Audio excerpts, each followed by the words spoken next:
pagod ako. Kahit ano, late naman ako.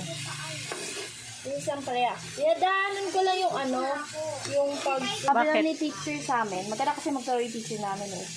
I-shout out ko siya. Sino? I-follow niyo. Sino? Si Teacher Marilu Reyes. Oh. Sabi daw niya, ano, kailangan dahan-dahan yung pagluto sa palaya para hindi daw lumalabas yung katas ng ano, ang palaya. Hindi siya maalat. Maalat o mapait? Mapait pala. Kasi masarap naman daw ito eh.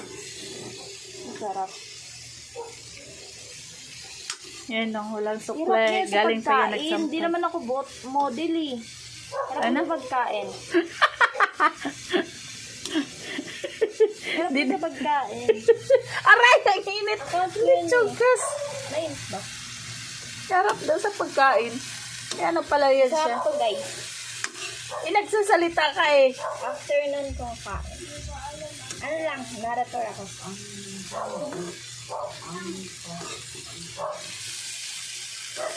Luto na mo. Ikaw nagluto. Basta na. Hindi kasi alam eh. Beginner pa lang ako. Ano? Ano ka? Beginner. Beginner pa daw yan siya guys. Yan.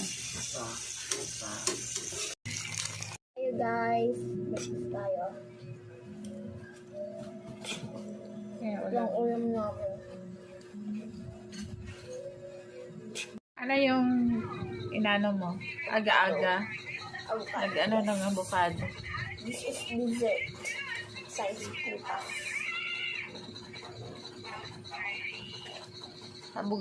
Avocado pa more. Bakit? Sama. At least healthy ako. Well, galit si mama kapag niroast ko. Yan. Ang lakas niyang kumain ng mga prutas. Kahit anong klaseng prutas pinakain niya. Para siyang quack meat. Ano yun? Hindi mo alam ang quack meat, ano? Yes. Patingin. May laman pa, wala na.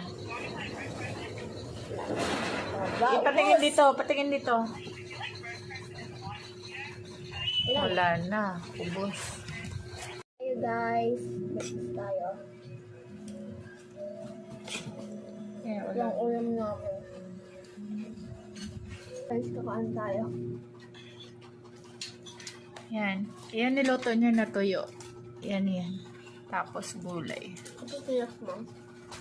Tikman mo daw. Ito guys. Itong proof. Proof. Kinain ko.